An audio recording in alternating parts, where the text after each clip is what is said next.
Hi guys. स्वागत है आप लोगों का एक बार फिर से मेरे यूट्यूब चैनल पे।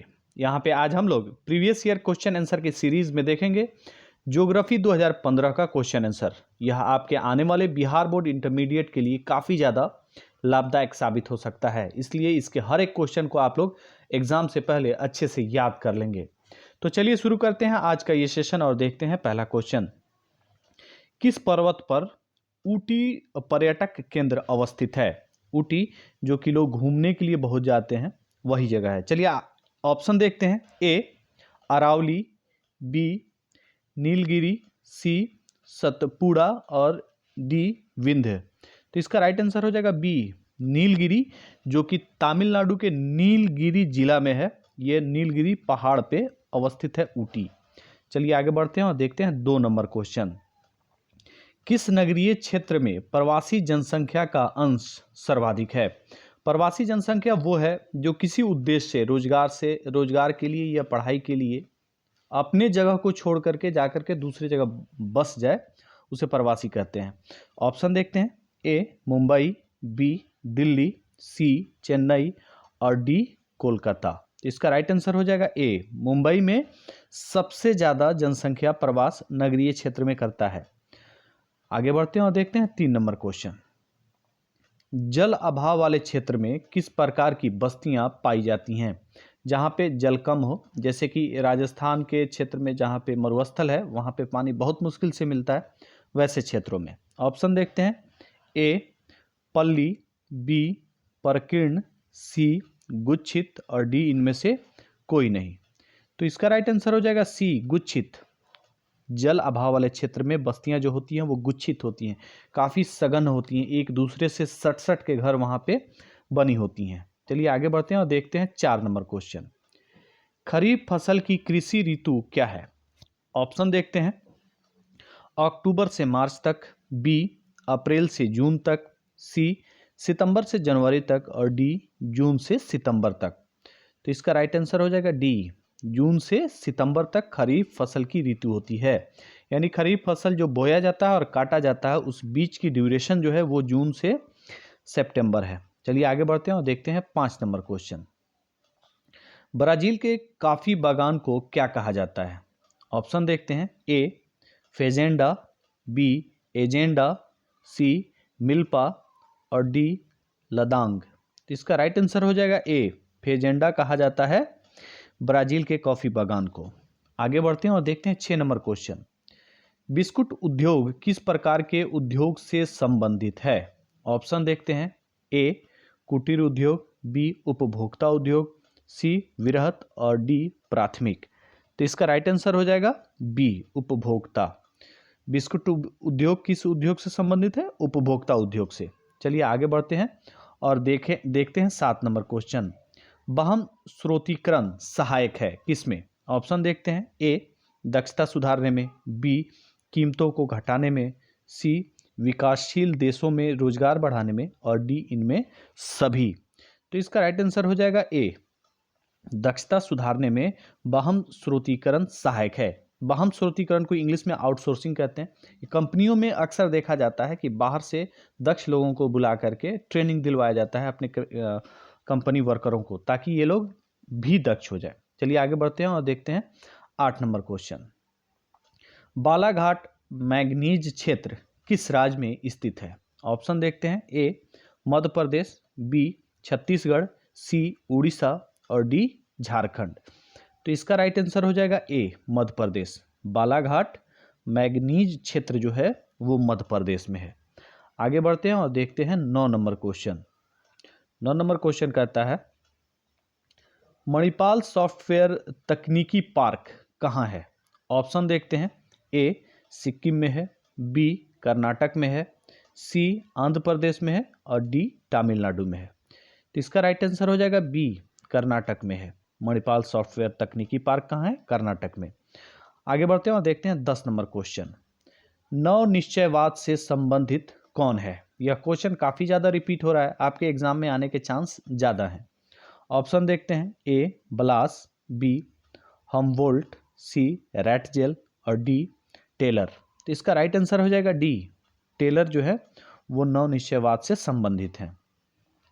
आगे बढ़ते हैं और देखते हैं 11 नंबर क्वेश्चन। निम्नलिखित में से कौन एक महाद्वीप में जनसंख्या वृद्धि सर्वाधिक है? ऑप्शन देखते हैं। ए एशिया में, बी अफ्रीका में, सी दक्षिण अमेरिका में और डी उत्तरी अमेरिका में। इसका राइट आंसर हो जाएगा बी अफ्रीका में।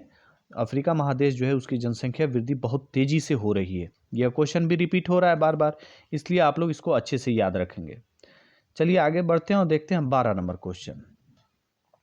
निम्नलिखित में से कौन सा एक तृतीयक क्रियाकलाप है?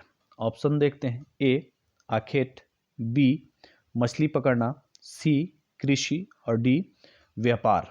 तो इसका राइट आंसर हो जाएगा डी व्यापार जो है वो तृतीयक क्रियाकलाप है और बाकी ये जो है ये प्रथम क्रियाकलाप के अंतर्गत आता है। चलिए आगे बढ़ते हैं और देखते हैं 13 नंबर क्वेश्चन।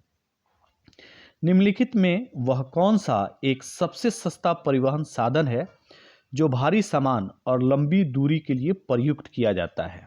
ऑप्शन देखते हैं। ए सड़क परिवहन, बी रेल परिवहन, डी जल परिवहन सी जल परिवहन और डी वायु परिवहन। इसका राइट आंसर हो जाएगा सी जल परिवहन जो है वो सबसे सस्ता और भारी वाहनों को और दूर तक ले जाने के लिए सबसे आसान है ये। आगे बढ़ते हैं और देखते हैं 14 नंबर क्वेश्चन। निम्नलिखित में से कौन राजधानी नगर है? यानी इनमें से कौन राजधानी है? ऑप्शन देखते हैं। ए कानपुर, बी दुर्ग, सी चंडीगढ़ और डी सी चंडीगढ़ और डी बोधगया।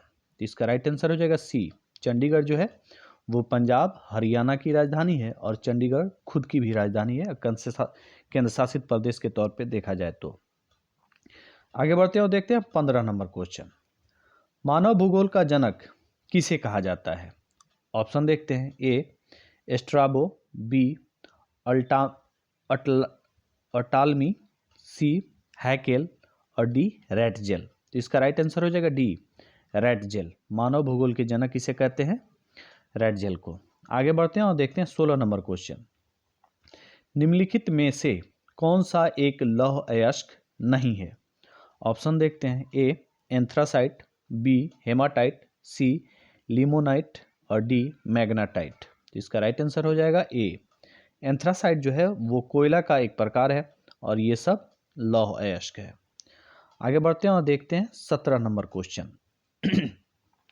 अधिवास की लघुत्तम इकाई यानी रहने की जो सबसे छोटी इकाई है, बसने की जो सबसे छोटी इकाई है उसे क्या कहते हैं? ऑप्शन देखते हैं। ए कस्बा, बी पल्ली, सी ग्राम और डी नगर। तो इसका राइट आंसर हो जाएगा ए पल्ली। आप लोग अक्सर देखते होंगे जिसे हम लोग टोला कहते हैं, जो बहुत कम घरों से मिलकर के बना होता है वही। आगे बढ़ते हैं और देखते हैं 18 नंबर क्वेश्चन।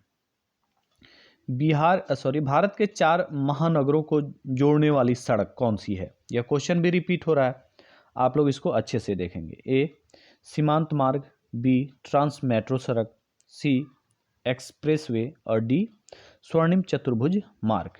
इसका राइट आंसर हो जाएगा डी स्वर्णिम चतुर्भुज मार्ग। जो 4 बड़े महानगर हैं मुंबई, दिल्ली, कलकत्ता और चेन्नई, इनको जोड़ती है। आगे बढ़ते हैं और देखते हैं 19 नंबर क्वेश्चन। निम्नलिखित राज्यों में से किस एक में जनसंख्या का घनत्व सर्वाधिक है? ऑप्शन देखते हैं। ए पश्चिम बंगाल, बी पंजाब, सी उत्तर प्रदेश और डी केरल। इसका राइट आंसर हो जाएगा ए पश्चिम बंगाल में इन चारों राज्यों में सबसे अधिक जनसंख्या घनत्व है। वैसे अगर देखा जाए तो भारत में सबसे अधिक जनसंख्या घनत्व बिहार का है, उसके बाद पश्चिम बंगाल का है। आगे बढ़ते हैं और देखते हैं 20 नंबर क्वेश्चन। निम्नलिखित में से कौन सा भारत में पुरुष प्रवास का मुख्य कारण है?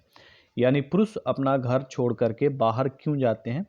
ऑप्शन देखते हैं। ए विवाह, बी शिक्षा, सी काम और रोजगार, डी व्यवसाय। तो इसका राइट आंसर हो जाएगा सी काम और रोजगार के लिए पुरुष सबसे ज़्यादा प्रवास करते हैं भारत में। आगे बढ़ते हैं और देखते हैं 21 नंबर क्वेश्चन। मानव विकास सूचकांक में भारत के निम्नलिखित राज्यों में से किस एक की कोटि उच्चतम है? यानी मानव सूचकांक में वो सबसे ऊपर है। ऑप्शन देखते हैं। ए केरल, बी तमिलनाडु, सी पंजाब और डी हरियाणा। तो इसका राइट आंसर हो जाएगा ए केरल का मानव विकास सूचकांक 1 नंबर है, वहीं सबसे नीचे बिहार और यूपी हैं। आगे बढ़ते हैं और देखते हैं 22 नंबर क्वेश्चन। निम्नलिखित में से सर्वाधिक प्रदूषित नदी कौन सी है?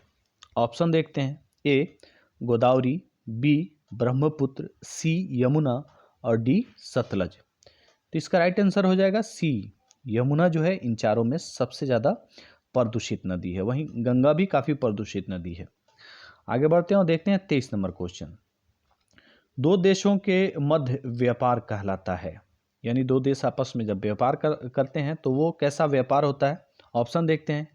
ए अंतर्देशीय व्यापार, बी अंतर्राष्ट्रीय व्यापार, सी स्थानीय व्यापार और डी बाह्य व्यापार। तो इसका राइट आंसर हो जाएगा बी अंतर्राष्ट्रीय व्यापार। दो देशों के बीच के व्यापार को अंतर्राष्ट्रीय व्यापार कहते हैं। 24 नंबर क्वेश्चन देखते हैं। निम्नलिखित में से कौन सबसे महत्वपूर्ण जूट उत्पादक क्षेत्र है? यह क्वेश्चन भी काफ़ी ज़्यादा रिपीट हो रहा है, इसको अच्छे से आप लोग याद रखेंगे। Option A Krishna delta, B Ganga delta, C Narmada delta और डी कावेरी डेल्टा। तो इसका राइट आंसर हो जाएगा बी गंगा डेल्टा, जो पश्चिम बंगाल में बनाता है, वहाँ पे सबसे ज़्यादा जूट का उत्पादन होता है। आगे बढ़ते हैं और देखते हैं 25 नंबर क्वेश्चन। रबी की फसल पैदा होती है, यानी कि रबी की फसल कब बुआई होती है और वो कब अंकुरित होता है, उस मौसम के बारे में ये जानना चाहता है।